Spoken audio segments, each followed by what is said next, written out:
Hello and welcome to Pest Perspectives, episode 26. Quite warm again like last week. It is annoyingly warm, but it's doing good for the wasps. Wasp season's in full swing. But this week we are live on Facebook, LinkedIn, and YouTube. Now, if you're watching, say hello, drop a like. Please follow the channel or subscribe, especially on Facebook. I'd like to get to 1,000 followers. Oh, the dream on YouTube would be to get to 1,000 subscribers, but I can't see it ever happening. But who knows? So this week I have got on Michael Dall from MD Falconry and Pest Solutions. How are you? Hi guys, how's it going? Yeah, I'm good, thank you, Sean. How are you? Good to hear. I'm okay, cheers. Yeah, it's been a long time in the making this. You were like, oh, is it come round that quick already? You were like, well, when I sent you a message saying still good for Tuesday, you're like, is it come round that quick already? It feels like yesterday you mentioned it, but yeah, it's just gone so quickly. It's been so busy for everyone at the moment. I feel that, time is just disappearing. Oh, it is. It's the wasp season's causing a lot of it. I'll be honest, although, don't get me wrong, I mean, it's not as rampant as it was, but I'm still doing a lot of wasp nets each week. Saturday I did about 10. I would say, I'm not counting, I would say we're easily over 300 wasp nests already. I'm not surprised. Well, I've lost count, to be honest.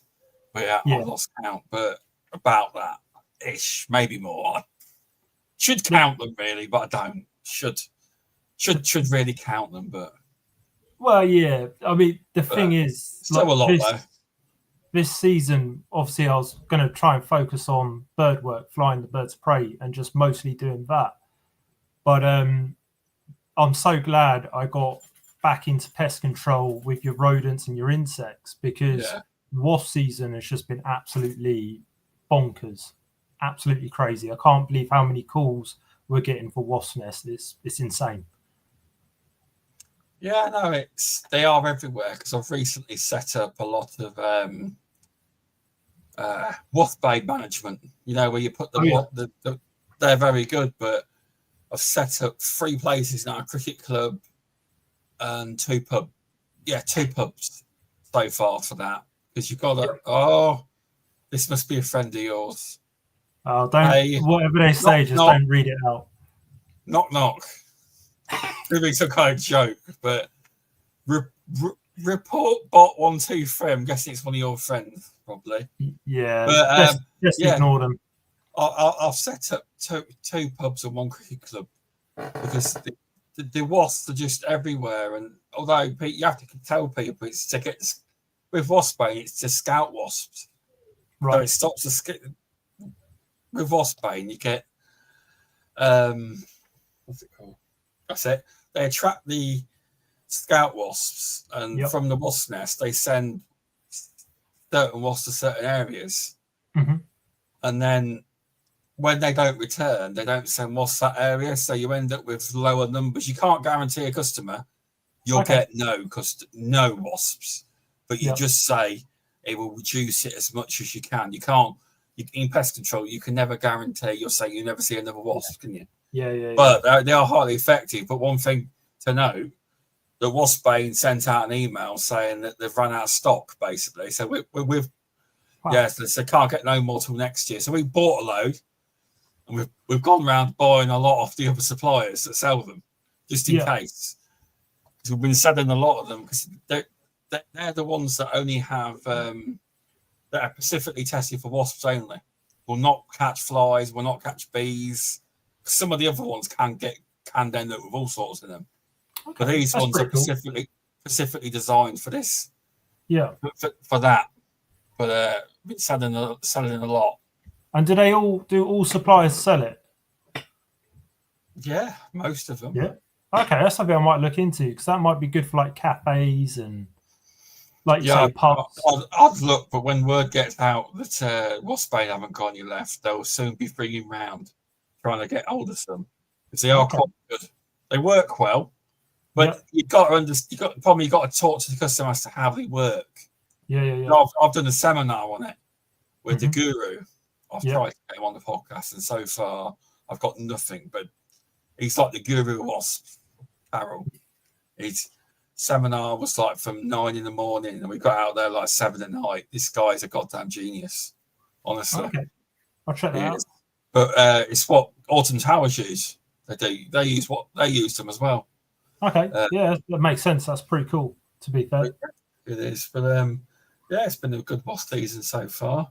And what are you using as your main powder? Like when you're treating the nest, what are you personally using? I'm testing all sorts, really. Yeah. I've been trying Falcon. I've been trying Deadline. I'll try all different ones, but so far I haven't had any issues yet. I'm not going to say just yet. So, but it's all about trying to make sure you've got the nest in the right position. But to be fair, a lot of our nests have been in easy positions. Yeah. To be fair. But there hasn't been any really tricky ones yet. Usually you get tricky ones later in the summer. Later, they get higher and higher and higher. And But a lot of them have been very low level recently, I'll be honest. Most of them have been very, very low level. Yeah. Very easy. It has. Yeah. So it all varies. It does. It's a funny year. That's definitely been interesting. I mean, I remember having the chat with you because I was talking about going back on Checker Trade. Yeah, which seems to be it's quite controversial, though, isn't it? Checker Trade. Some people love it, some people hate it, and it's whatever works for you. I mean, we never got nothing out of it, but you might get your name out there more. But we in our area, we were quite established already. I think for me, it's getting my name out there as much as possible. I know. I said I wasn't a fan of it, but for you, it might work. It won't work for everyone. Well, every job has pretty much been a wasp nest. That's the problem. What, from Checker Trade? Yeah, literally. I've only been back on it for maybe 2-3 weeks, and every job, apart from maybe 2, have been wasp nests. Oh, okay. Well, gets a bit boring. Get them to review you because because that Checker Trade, all you go on about, get the customers to review you, get them to review you. My issue was at the time we were the only pest firm on there for 75 miles, and they kept saying get reviews on there, the algorithm. But I said we're the only pest control company, and they wouldn't listen. I says I've got no. Well, I asked my customer. I says we haven't got one job from Checker Trade. Yeah, said, it's not good. Company, we should be coming up first time, but it's probably changed now. Thanks, Serial Pest Killer on LinkedIn for popping in. But it's been a bit of a hectic season to say the least. I mean, it would have been better if this season was last year, but I mean. People say you always have one good wasp season every 3 years. Have you heard that? We had a terrible season last year. Yeah, we had an incredible season the 3 years before. Okay, we have quite good seasons in general, but last year was awful. Yeah, we did about 160 the whole season, and that was it. Yeah. So, but it is true, but it's also area dependent as well. Yeah, of course. And where you are in the country. I don't imagine if you lived in Scotland, you'd have a very good wasp season because it's. I don't think they get as many wasps up there, but I might be wrong. Hopefully, someone from Scotland's listening. It's true. It's all life cycles. You see, and cycles. So it is true. Every insect has its year. Mm-hmm. Yeah, even the ladybirds are everywhere this year. Have you seen? Yeah, I've noticed a few. But I've never really met any customers who say, ladybirds are a problem. I've not had it yet. It's harlequins that are a problem. It's not our native ones. It's the harlequins that can actually bite you. Oh, really? Yeah, the harlequins. If you ever get them in a house, you'll see them in the corner of the room, and they'll be bunched up into a book, all bunched up together. Yeah. The harlequins. There's about 16 different names for them. but they're non-native. That they can be a pest. They can be. Okay, well, I look forward to that if that's ever a job that comes through. Well, it's simple.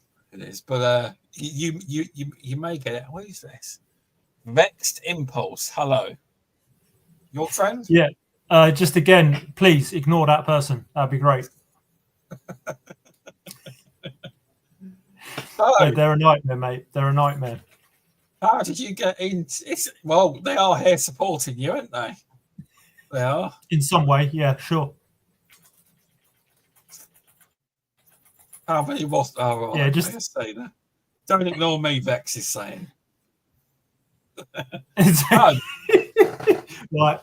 We won't let them take over, Sean. We won't let them take over. That's so with with pest control, mate, yeah, I can guarantee it. Oh, I've caught up again now. The signal has. Are you there? Yeah. What's happened? Yeah, I'm back. Did they hijack it? Anyway. Right, the signal's back now. I don't know what happened there. Yeah, I'm back. Sorry, was you going to ask how I got into pest control? So basically, how did you get into pest control? Did you work for other firms in the past? And what was your experiences and training like and whatnot? Is that how you did your training? Yeah. I mean, it's been a long journey, if I'm honest. Pest control, I never knew anything about pest control growing up. I never even knew it was a job. When I was 18. Well. Really? Okay. It's interesting. I wish in schools and stuff they talk about it more. But no, never knew it was a job. Mm-hmm. So yeah, basically at 18, I joined the military. I did 4 years in the Household Cavalry Mounted Regiment. Nice. So working with horses, and I've always had a passion for animals. Left there, worked in Australia for a year, again with horses. And I came back and I looked at pest control. But I'll be honest with you, when I saw the wage, I was just a bit like, how am I going to survive? I was looking at jobs like £24,000 a year, and this was back in 2016. Okay. So and I thought that's quite low. And through the military, I got all my HGV licenses. Yeah. No, but I wasn't in pest control. I was just looking at it. But if I'm honest, the wage put me off. Okay. And then I think it was 2020, I started falconry. So I started flying birds of prey. Okay. And one of the guys on my hockey team asked me if I could fly the bird for his business. To which I said, yeah, of course, because I was keeping a Harris hawk at the time. Yeah. And I just really wanted to work with birds as much as possible. Yeah. So that was like my opportunity was through this company. So what made you want to... Are you still there? Yeah? Yeah, I'm still there, mate. All right, a bit of a lag delay there. Yeah, I can hear you. So what made you have the bird, the Harris hawk? What was that about? Was that like a pet project, or did you know you wanted to do it falconry-wise? Was it a bit of a like a pet as such? Because I know the commitment for doing falconry is a bit like having a kid, but not a kid. It's all year round. It is. Yeah, definitely, mate. Anybody who's wanting to get into falconry, it's 7 days a week. That's the first thing I'll say. Yeah. It's a huge commitment. You can't just want to do it for like a day or a week or a month. It's a lifestyle. Yeah, because I've had obviously I've had other people on and they've said you've got to think about things like, well, if you go on holiday, what are you going to do Christmas Day? Because you've got to still see the bird Christmas Day, things like this. It's a whole commitment that you've got to have people in place just in case you're ill or something like that. They've still got to be attended to. It's a whole dedicated commitment to falconry. It is. Like I say, mate, it's a lifestyle. It's a passion. If it's your passion, you'll go fly your bird Christmas Day without any problems. You'll want to. You'll enjoy it. It's such a passion, such a joy. Where anyone who flies birds of prey is so lucky to do so.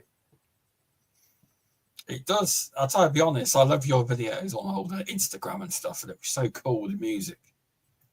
But I can imagine it's very different when you're doing it. Hold on. Oh.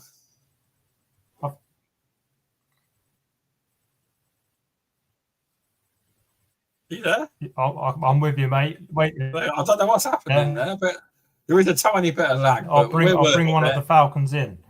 Okay.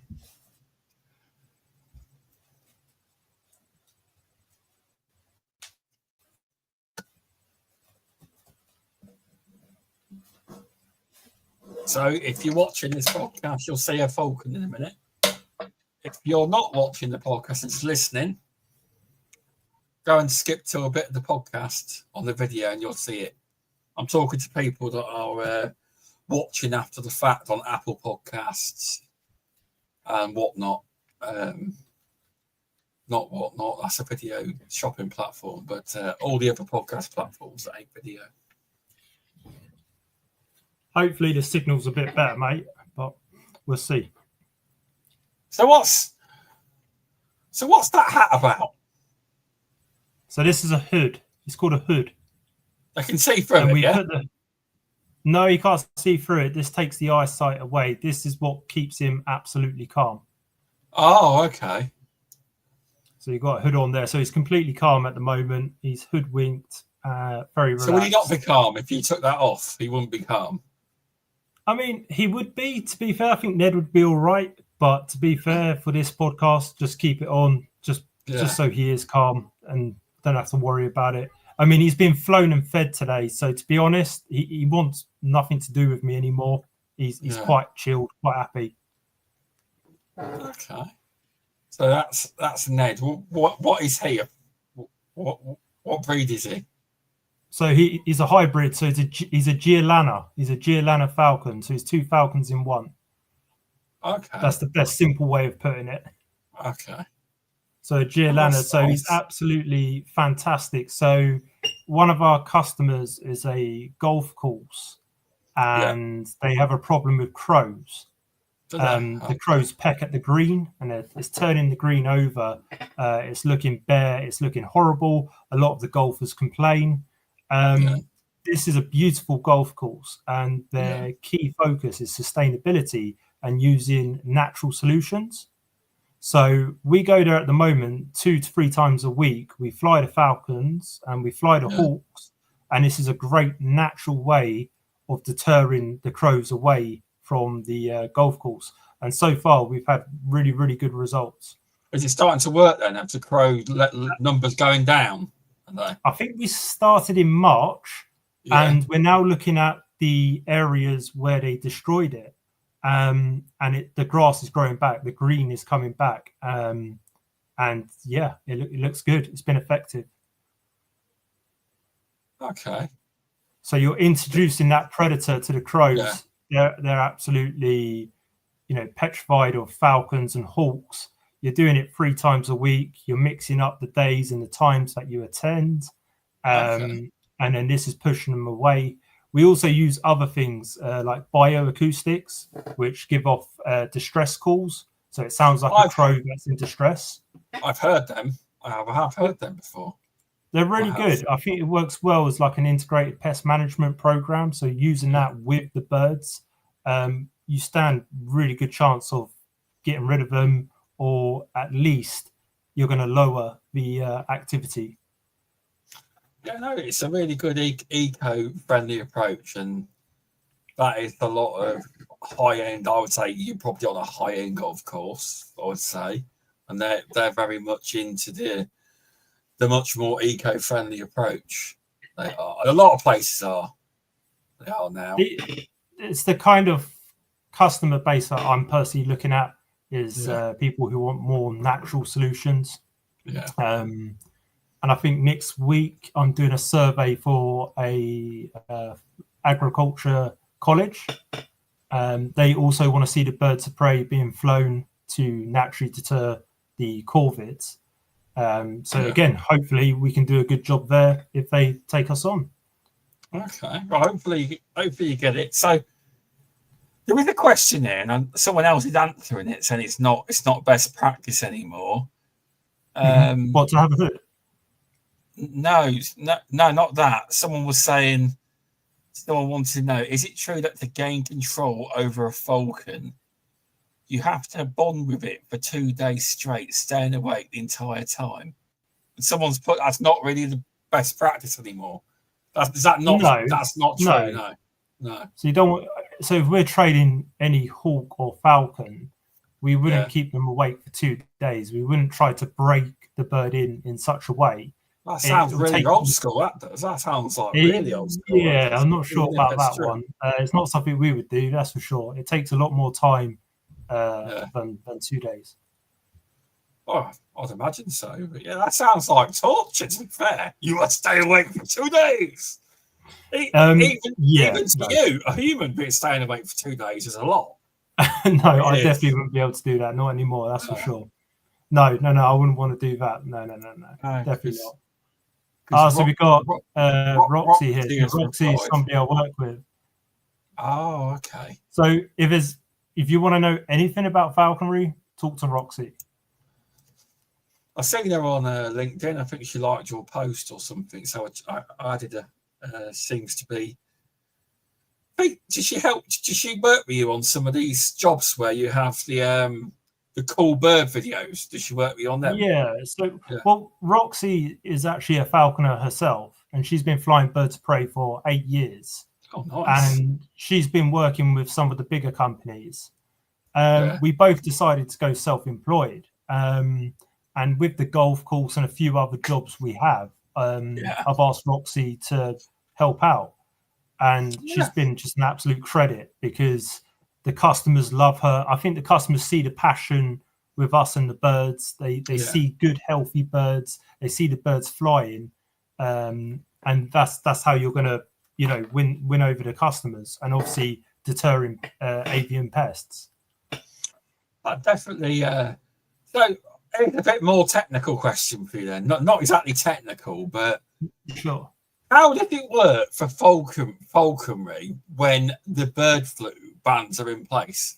How does it work? Can you still fly your birds? Yeah. I mean, I've never had any of the managers say anything to us. We've never been in any areas where there's bird flu and, we have to be extremely careful. None of our birds have ever had bird flu. So, yeah, we've always been okay. Absolutely.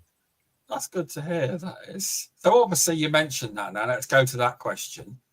So, what made you want to go self-employed with regards to, say, falconry and starting your own pest business up as such?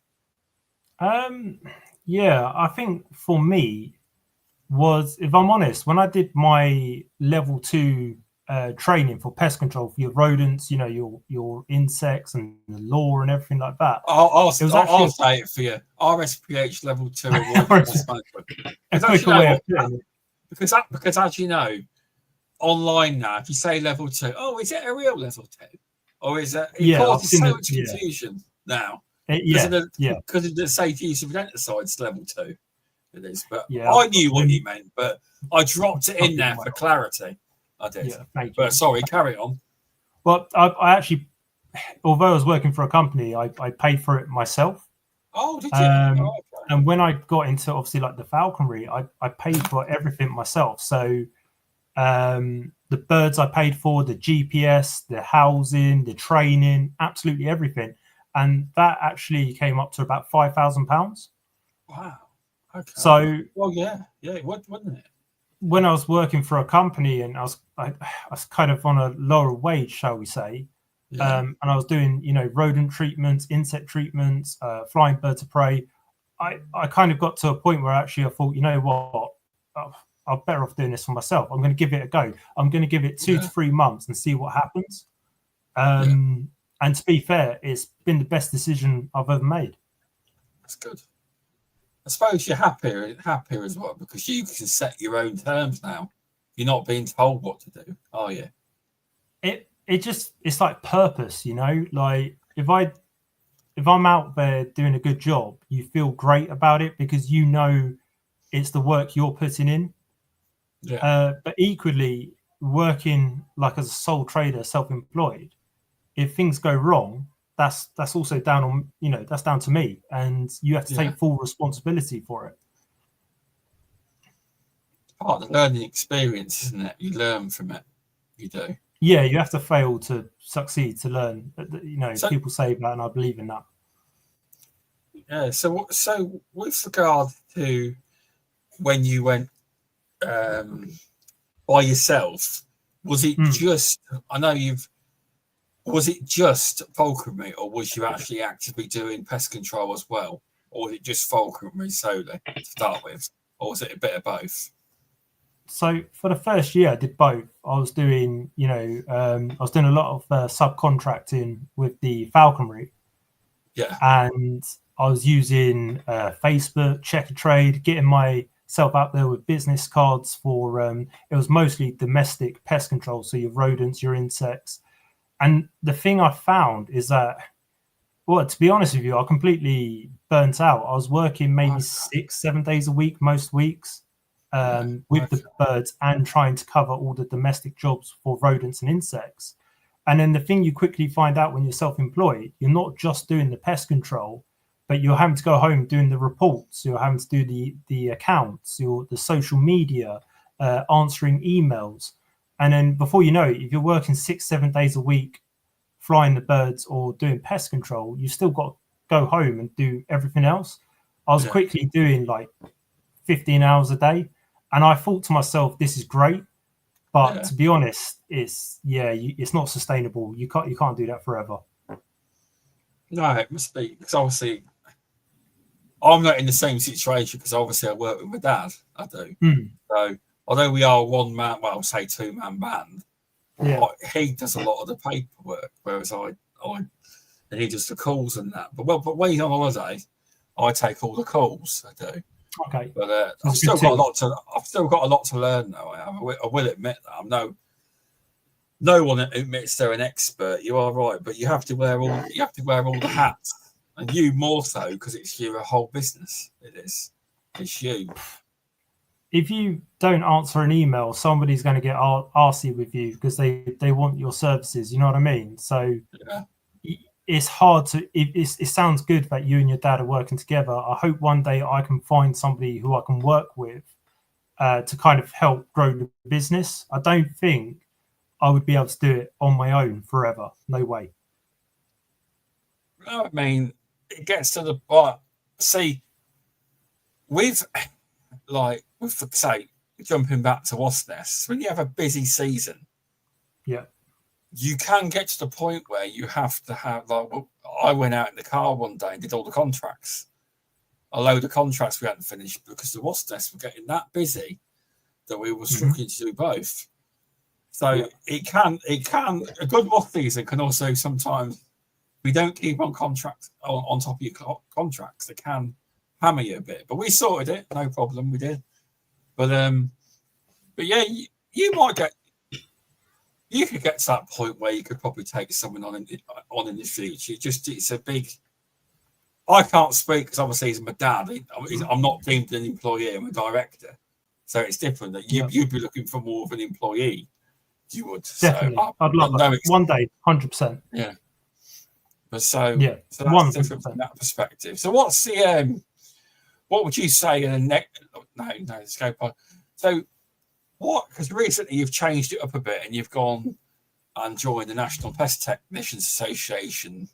What was the move to that? Because it was not me swaying you in. I don't do that, do I? I just tell you what I think, and then it's weird because people think I try and push people. I don't. I'm like, here's what I think, and if you just want to be part of the basis prompt, do it. I was like, it's up to you what you want to do.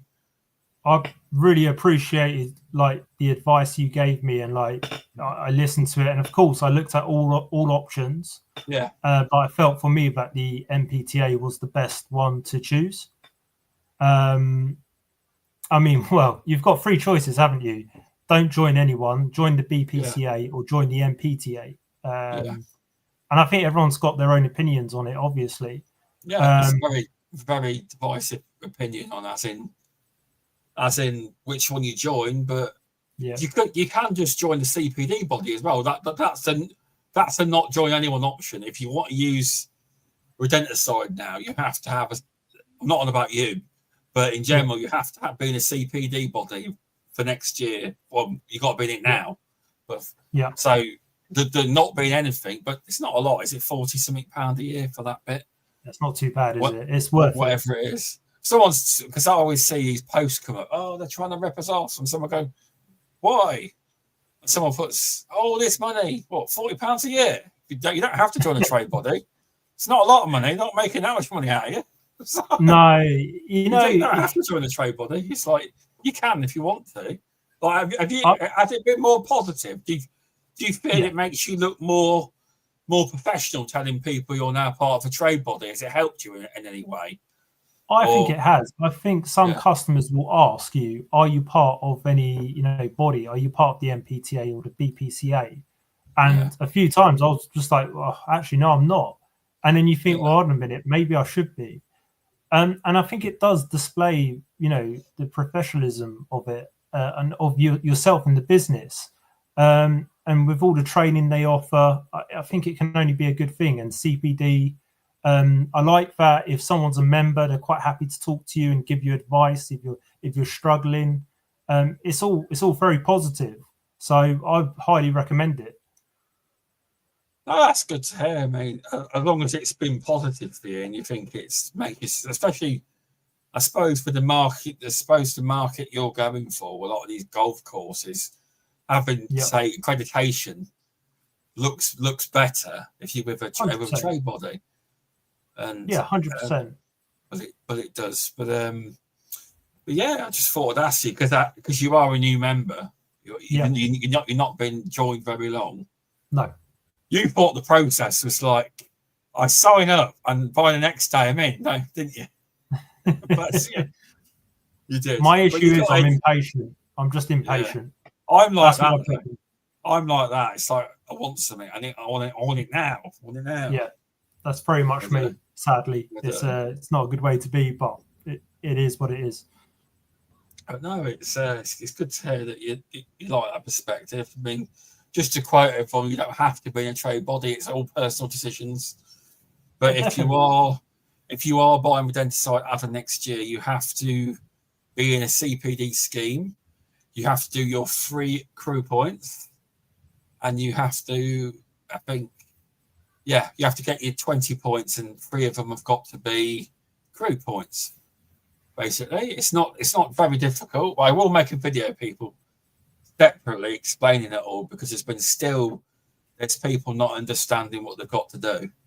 It's quite simple, but I will make a video. I've been meaning to make a video about it because the information's everywhere. It's very, very simple, but I understand why people are worried. There's a lot of people panicking about they're not going to get their points in for next year, but I'm sure everyone will. They will. Yeah, sure. So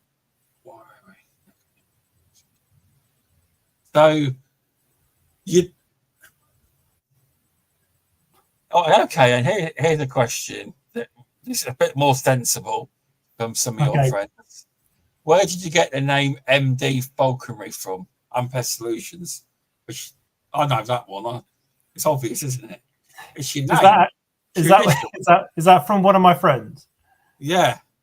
Seriously, Sean, just block them, mate. Just block them. This is awful. It's going to get worse before it gets better, mate. Just block them. I'd imagine it's yours. You're Michael Dall, and you do Falconry, and you do pest control, Pest Solutions. You'd think they would know that, You think they would.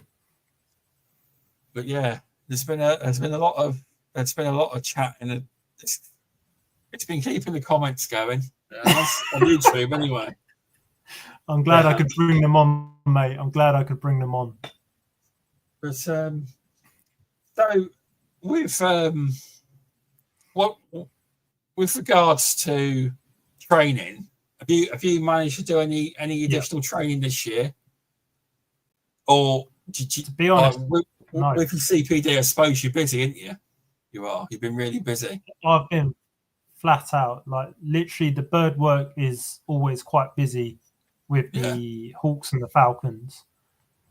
And then I got a phone call from my local council asking if I could look after their wasp nests because I won't go into it too much. One of their employees got stung by a wasp, and she found out the hard way that she's allergic. So they straight away took her away from the wasp nest treatment, and they phoned me and asked if I could take over, which was great for me. Obviously, it's a good way of it kind of like slightly expanding out a little bit and meeting new people. I like to think if you do a good job, hopefully, they remember this and you can get other work. But it's very early days, and I'm just going to continue looking after them, do the wasp nest treatments, and hope something good comes from it. Yeah, you're right. But I would like to do some training courses, and I have looked on the NPTA website. And some of the courses I'd love to do. Well, there's loads of free ones on there. There is. Yes. All your free ones are on there. You've got all your health and safeties. But obviously, you've got a lot less time than me, so it's all right saying it, but it's just sure. Getting time for you to do it. I mean, you've also just on the road days. I think they're about. You got them too. I don't know if any are ever near you or not. I think one of them was. Yeah. Did you go? No, I didn't. But you laughed because I was to become a director, and the one was in Nottingham. Everyone thought I was going, and they were like, "Where were you?" I was like, "I was busy." So I'm making sure I'm going to the next one in Nottingham and the one in Peterborough because I wanted one in Peterborough. I was like, come on, Peterborough's central to a lot of pest controllers. So it's in the diary now. It's happened. So I had to book it because I was the one saying Peterborough. So there's the new location there. So I haven't actually been to any actual in-person events this year. The first one will be Pest Tech in November. I should know it. I help organise the thing, so I should know it. It is. Hold on, let's have a look. Where's my calendar? November, because I've got no podcast booked that week, obviously. So it is. I know it's on the Wednesday. So it is Wednesday, the 5th of November. Yeah, it's Pest Tech at Milton Keynes, MK Dons Marshall Arena. I will be there. Are you going down or not? Yeah, 100%. I want to grab Roxy and just get her going as well, and then hopefully we can both go in November and kind of just meet people really, and just it would be nice to. Yeah, it'd be nice to say hello. It would. It really would. Yeah, even I've not met you in person yet. It'd be nice to obviously meet you in person, but just everyone really, like anyone who wants to chat. It would just be nice to. Whether it's work related or whatever else it may be. It's usually I can't remember. I can't obviously say about this year, but last year there was they had Falcons there. Last year, Dall Environmental were there with all their birds, talking to people. They were very well known company, good falconers. Yeah, Dall are. But that was last year's. But we'll see what this year's. We'll see what this year brings. I can't obviously say yet, but a few bits have been let out the bag on that. There's that. So that's the first in-person one I'll be going to this year. Okay. But I've already got like 42 points. So you're all right. Well, on basis prompt, I've got the 23. I have. But see, with British Pest Register, I'm on both, you see, on basis prompt. British Pest Register, you can log a lot more things for points than you can on Right. basis prompt. You can log 6 podcasts. Well, I can log every single Beauties and Beasties podcast going. Anything I learn on, so I get even more on the other register. It's self-registering. Okay, that's cool. But I know you're with basis prompt, aren't you? You are, to get you started. Yes. Yeah. Yeah. And the British Pest register as well. Oh, what? You went with both? Yeah. I wanted to just assess which two, what they offer and which one I like the best, really. To get your points logged, the British Pest register is the quickest. And that's not saying that, but I bet you've heard the comment a lot online, haven't you? You have. Yeah, definitely. Yeah. So yeah, well, I mean, I'll see what you think, isn't it? Really, see what you think. Everybody's going to like their own thing, and it's whatever works for you. It is. So, have you come into any difficulties or say cons? Negatives, obviously, being just you by yourself. Is the negatives the stress and the extra work, or has there been any kind of challenges? It might help others. Like any pros and cons, obviously, but go for the cons because obviously you brought it up in the pest control groups. There's always these questions come up that I don't know if to go it alone. I'm working for a company. I don't know what to do, and it comes up time after time after time. It does on these groups. It does. Whenever I'm on Facebook, I always see it. It's like, somebody who works for a company, they say, should I go self-employed? What are the pros? What are the cons? Yeah. And for someone who's been doing it for 2 years now, I could quite happily tell you what the pros are, and I could tell you what the cons are. It's like anything in life, there are pros and cons. I think the problem is it's a bit of like a myth. When people think they're going to go self-employed, they think that everything's going to be rosy and everything's going to be amazing. You can just do what you want and you get more time to yourself. It's the complete opposite. That's what I found, is that actually I don't take any days off at the moment. I can't remember the last time I had a week or 2 weeks off. Now, admittedly, it's because I work with birds and it's a lifestyle. You're with them 7 days a week, and I've made that choice and I'm happy with that. But if you take a day off when you're self-employed, you're not going to get paid for it, are you? No, you're not. I think that's a con. Obviously, everybody loves money, but if you take time off, you're not going to get paid. You've got to build that bank balance. That's a big one. You've got to build the bank balance up. Get a big bank balance in the bank first. Build it up. How can you guarantee that? How can you guarantee it? You can't. No, you can't guarantee it. You can't. You can't. I'll give you like an example. I worked my socks off, and I did a really good month. And then the month later, the turbo on my van went.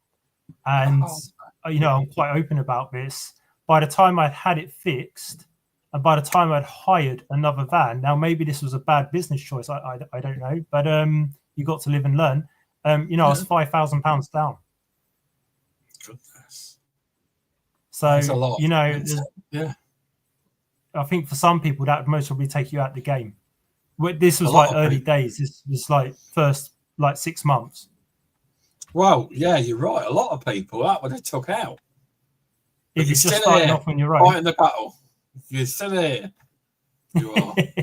Oh, mate, you won't stop me. I get tired, but you won't stop me. That's for sure. But yeah, of course, the hardest part, I think, maybe when you're starting off on your own, and maybe you don't have all the connections or whatever it is finding your customers, and then doing a great job and then keeping your customers. I think that's so important. And that can be a challenge sometimes. I'll tell you what, that is something my dad always said, because we a lot of our wasp nest customers, not all of them, but a lot of them are people that say, "Oh, Mr. So-and-so, I did a wasp nest for us 2 years ago," and we get a lot of repeat business with regards to wasp nests. But I'm not saying which companies, but there are companies, big companies out there that basically try and get the highest price they can, Right. or don't do the job properly, etc., and they lose the customers. Whereas we'd rather do a good job and try and keep that customer happy than they ring us or they recommend you. And Dad says always try and keep them happy, even if it's not.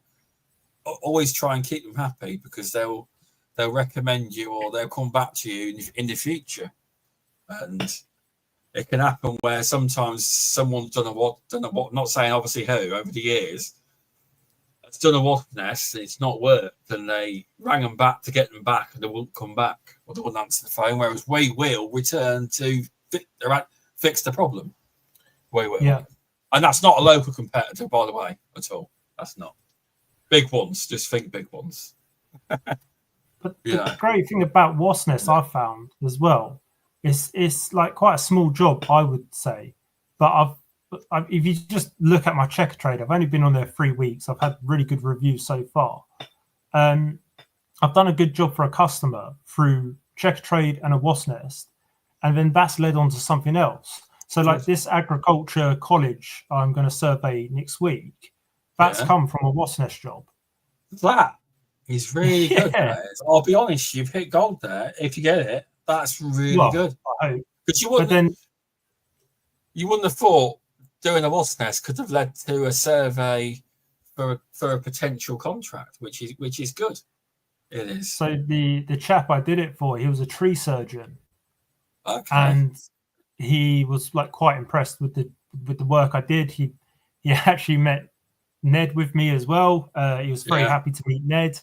And he asked a lot of questions about the birds. He asked a lot of questions about what I do.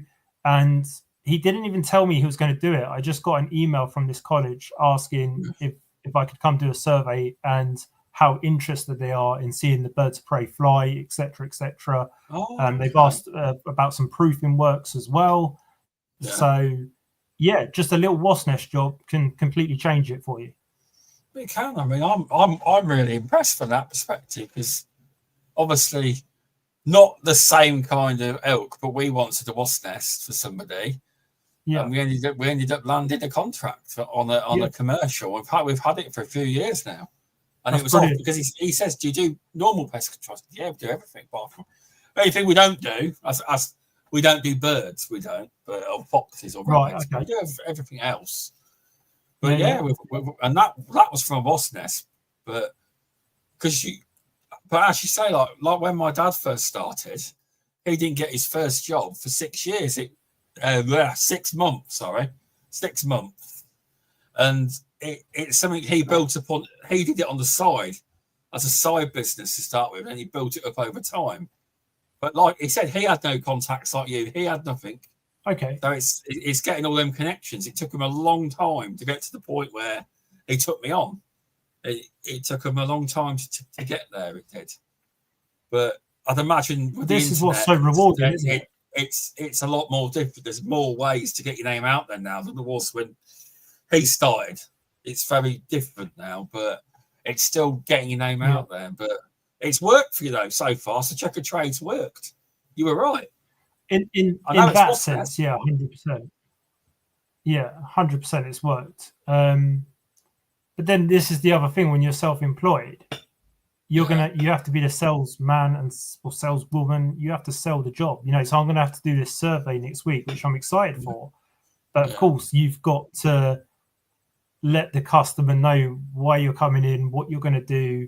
And I've never been a surveyor. I've never had to sell jobs before. It's another skill, Oh no, I 100% agree. I'm learning. I'm not the best at selling, but over time I've become better. Like I'm still waiting to use this thing Mark Porter told me to do. Oh yeah. What main concern? What's your concern? Listen back to the Mark Porter podcast before you go to this survey. I've listened to it. I remember this. Yeah. That's the one. And I haven't got to try it yet on a new place, but I'm dying to do it. I am. That's good. Yeah. No, definitely. Hopefully that should help you. But you are right. Selling doesn't come naturally to a lot of pest controllers like me. I'm not a natural salesman.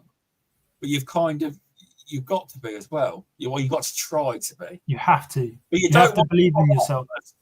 But also, you don't want to come off as too pushy. Always you need to strike a balance, don't you, as well? Yeah. So, yeah, and that's the skill. That's the skill, isn't it? Like, yeah, definitely. I think as long as you're confident in what you're doing and what you're selling, realistically, it shouldn't be a problem. But yeah, I think it just takes time, you know. It does. It does. It's like what your one of your friends called Ian Woods too. There's a right party. Yeah. There's a right party going on YouTube. I've ignored most of it. Yeah, best to do that, mate. They're having a right old natter there in the YouTube chat. Yeah, they are. But is it helping? Is it helping to grow the YouTube though? If they chat, well, probably yeah. The algorithm is probably. I don't really know, but they are chatting. But just don't repeat anything they say, mate. Right. But yeah, you're right. It's a new thing you're learning, and it's made a site. I mean, I think you'll be all right because they're obviously keen to use to try a different approach, maybe birds, or just try and look for the The head gardener's obsessed with birds of prey. So well, there you go. Then you might have your foot in the door. See if the head gardener likes you might be in the door. They're the ones who usually keep happy. On certain sites, they're the ones who usually keep happy. Definitely. You know, he's the one who's called us in. He's the one who wants to see the birds. But, you know, it's to be honest, it's quite easy to sell with birds of prey because people love them. Yeah. But you do need to remind the customer of, like, you know, why we're here. It's a service to naturally deter avian pests. And that's what we're coming in to do. But, you know, it's great seeing the birds, holding the birds, watching them fly. But we're there to get rid of, you know, corvids, gulls, pigeons, whatever it may be. Can I ask you a question? I know the answer. You can't use birds of prey to actually attack animals, can you? No, we don't. No. No, so I heard something on an American podcast where they can. It's very really. I don't know whether it's right or not, but I heard that they went for squirrels and stuff like that. But I mean, you can hunt squirrels if you want. If you've got a really good red-tailed hawk, yeah, maybe. Yeah, I was like, they can't do that in England, as far as I'm aware. That's not. They're just a deterrent. They are. Yeah, that's what we do. It's a natural deterrent. And the other thing is, you wouldn't want to, like, if I was flying one of the hawks and I caught a pigeon, that pigeon might be riddled with diseases which can be transferred onto my hawk. You could. That's true. I may have got the wrong end of the stick of it, but it did sound that way. But I might have got the wrong. Yeah, I would like to hope I got the wrong end of the stick, because once they've eaten, they don't really do what they're told, do they? Is that correct? Exactly. I was just about to say that if one of my birds has got a full crop from a pigeon and I show it a chick, it's not going to come back. So what's the trait? You know, when you get how do you say someone wants to get into falconry? How do you do it? Do you have to buy a bird, or do you have to go and do training first, or how does it work if someone wanted to do falconry? What's the process? I would say that everybody's got a different approach, and what I'd also say is in this country, sadly, there is no like route to follow, which is like professional, so to speak. This is what I've found anyway. A lot of people will go on to the 5 days Raptors Awards course. Personally, for me, I found a mentor, a decent mentor. So when I say a mentor, I'm talking about someone who flies. So the guy who taught me, Nigel Hawkins, he's flying eagles, he's flying hawks, he's flying falcons. He's a true falconer. That's good. Not just somebody who's had a Harris hawk for 20 years and bangs on about how great he is. That's going to get you nowhere. So I had a really good mentor who taught me absolutely everything I needed to know. And then the rest, you kind of have to go out on your own, and you know you have to fly birds to learn. It's the only way, I think. But obviously, you're going to be. Is there like, if someone was interested, is there a way somebody could say, not to you or someone else, I'm interested, could I come and watch you? Would that be recommended as well? Like to come and watch you or something? No. or not? I get so many people asking, "Oh, I want to do your job. I want to do what you do." So you'll think it's easy. Yeah, they think they see a pretty bird, they see it on the glove, or they see it flying well, and they just think, it's that easy. And I always say to them, look, it's 7 days a week. You need to understand it's 7 days a week. And I don't think people fully understand that until you keep birds. You wouldn't realize just how much time goes into it. If a guy's flying a bird, or even walking through London with a tame, healthy bird, it's because that person's put a lot of work into that bird. Yeah. If they look like they're in, I hate to swear here, but like crap feather, and they're baiting off the glove and they're screaming, that this guy or lady has no idea what they're doing. Does that happen then? Does that happen? I don't know. I've seen it at shows. I've seen the birds just baiting off. I've seen all the feathers in bad way and in a bad way, and you just think, you're not showing falconry in a good light. I'm surprised though, it shows you they get away with that, because people are going to be, nowadays people are ringing the RSPCA and stuff over stuff like that, don't they? They're very. Well, what I'm saying is, you know what Train 25's like, the way the world is. The camera phone comes out, it does. Like, oh, look at this animal. I was dealing with a property the other day that had a gull trapped in the netting. They called someone called the RSPCA, but to be honest, they didn't really do much. No, that's one instance. I'm sure they're great, and I know they are, but in this example, we didn't really see much happening. So I don't know enough about it, to be honest, but with that one experience, that's what I witnessed. Well, I mean, you can only go on what you see, can't you? Really? Yeah, but I'm sure they do a lot of great things behind the scenes. I'm sure. I imagine was this netting high up on top of a house? No, this was on a building, so like offices. And what had happened, they had taken the netting down because they were going to do some construction works. But when I say they'd taken the netting down, they've just left it in like a bundle all over the rooftop, and the gull was stuck in the herring gull was stuck in probably the find netting. That the person didn't want to go up on top of a building. Maybe, who knows? The ladders and stuff, they probably didn't want to go up there. They just didn't seem too fussed, to be fair. But hey. Oh, okay. Maybe it's. I don't know.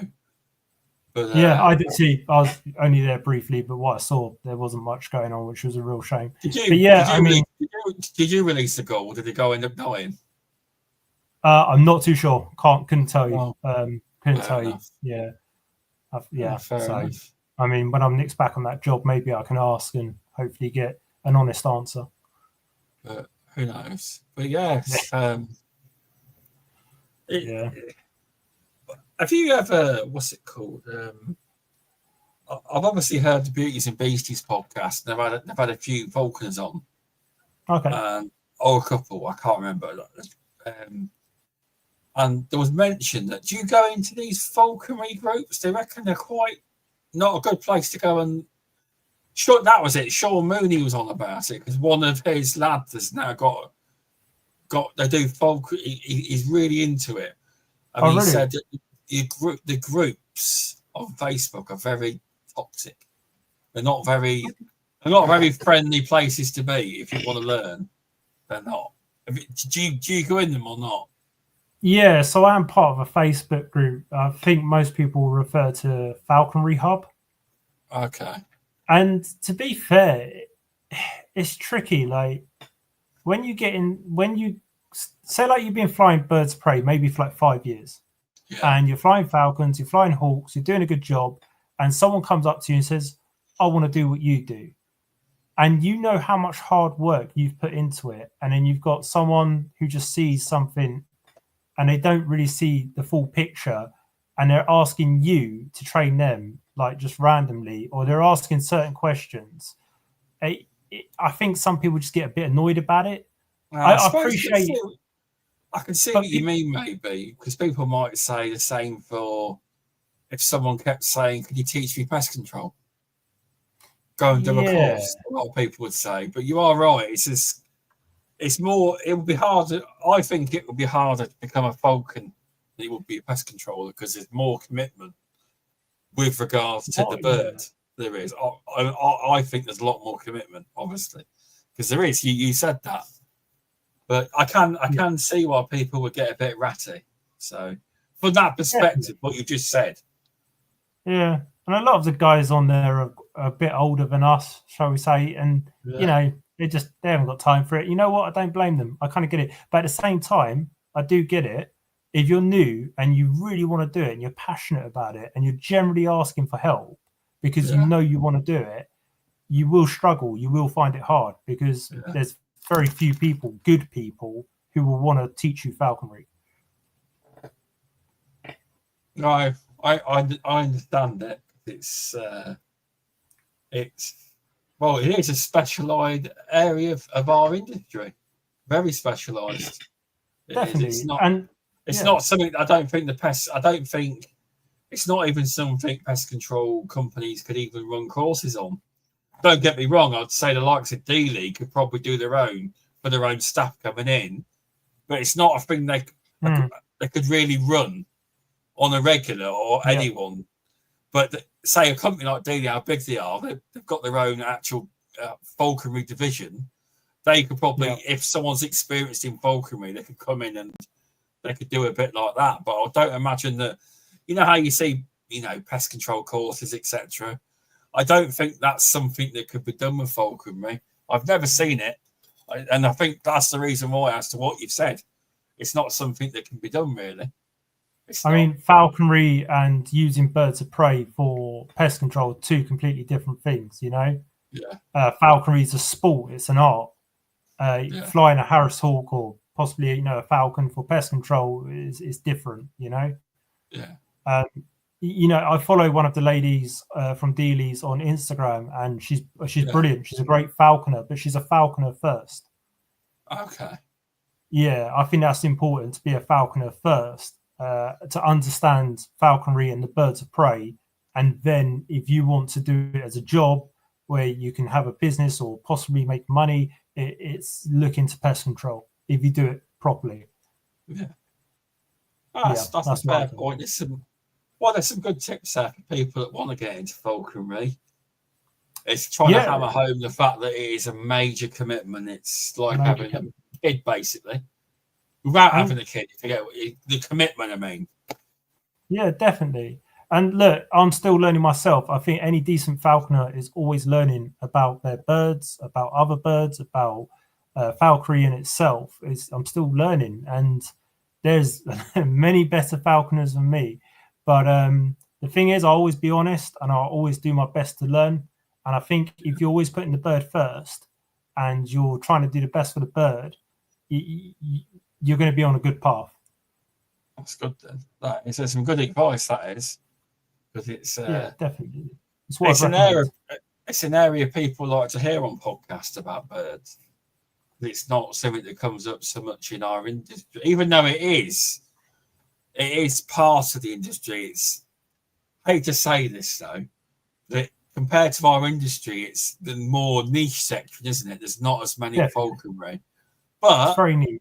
In certain areas, it's a highly needed area. And say waste sites, like areas you do in London, places like that. It is needed because, from what I gather, but in between the lines from what you've said and other people, it's a lot of big companies as well subcontract people like you to do their work. I don't know if you do stuff like that anymore, but a lot of the big nationals, they subcontract people out to do their work for them.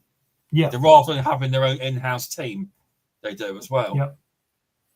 I mean, I think a lot of them would prefer to have in-house, but again, it comes down to, have you got somebody who's committed to falconry, to birds? Have you got someone who knows what they're doing?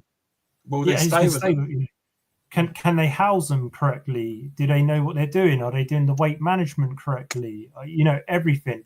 And generally, if I'm being honest, most of the subcontracting I've got at the moment is because the guy they've taken on full time is most probably lied about it. They've done a really bad job, and then something's gone wrong, and they've had to subcontract it out. That's not all companies. There's some great companies out there. Don't get me wrong, but it has happened. Okay. Someone called Callum. Oh God, yeah. Back on Facebook. Yeah, he's having a party here, isn't he? Oh, is that someone else?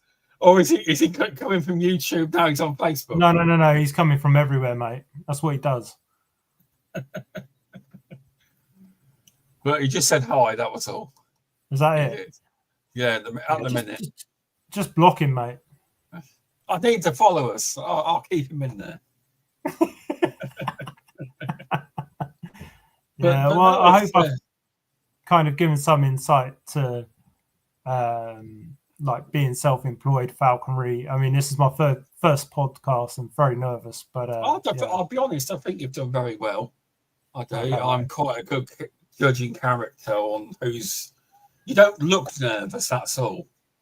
But I've been doing it a long time. Obviously, this is 26th podcast in pest control, but I used to previously do it without and the more of an audio podcast.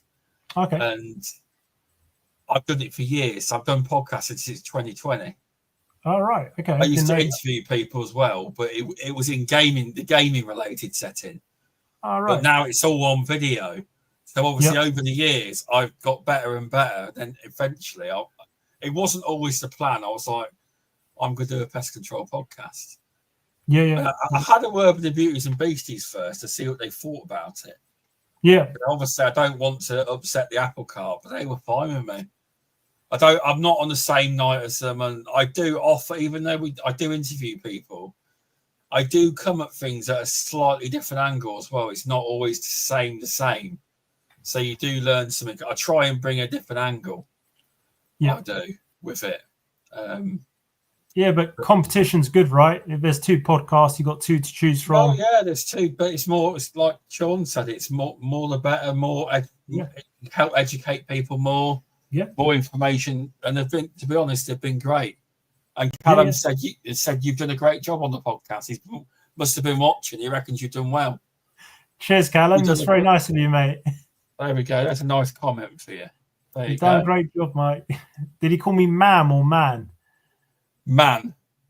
Oh, okay, good. I thought it was ma'am. No, I took it away too quickly.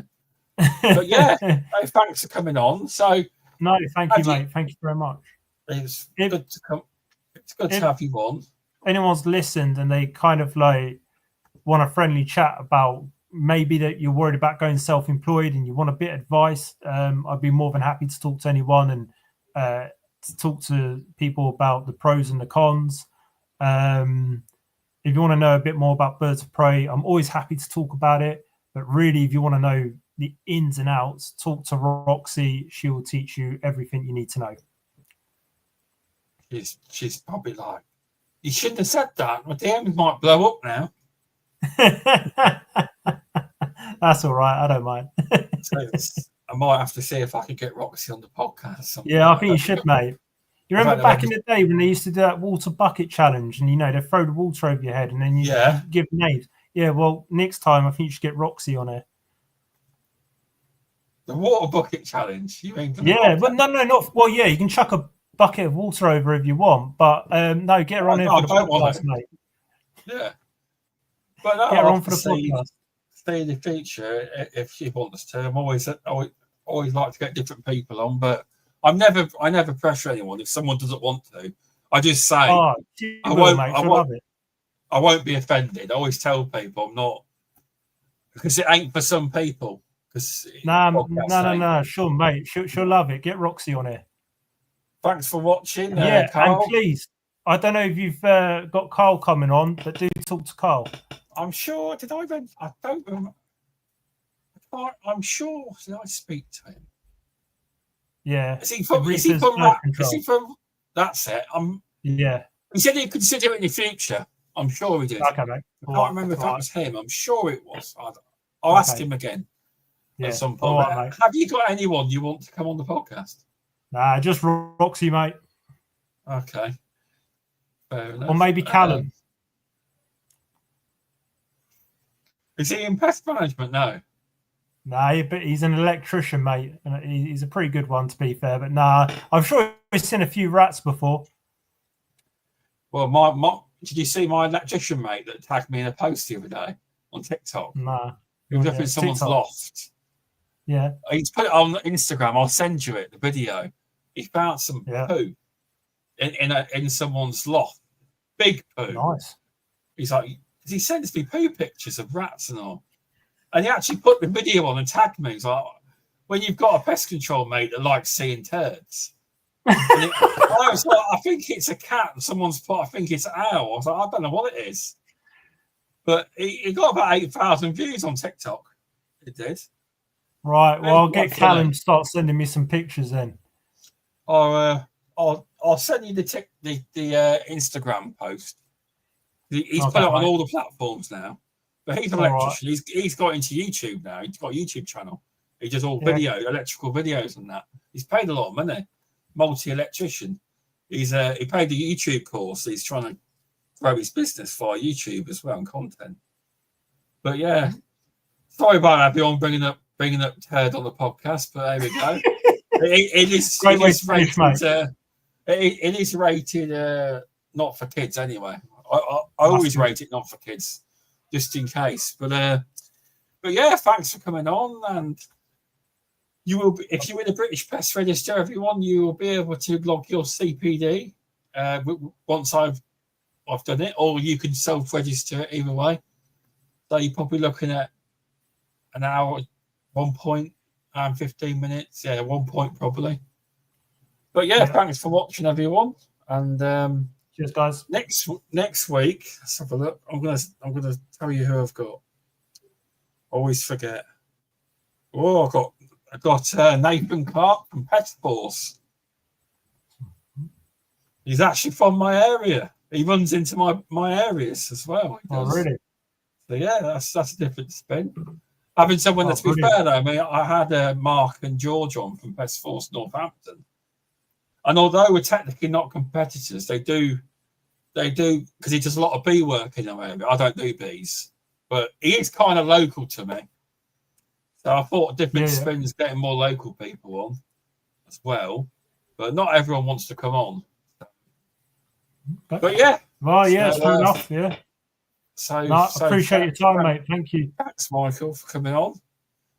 And cheers, Sean. I'll catch up with you soon. All right, and I'll let you have a good night, and I'll see you.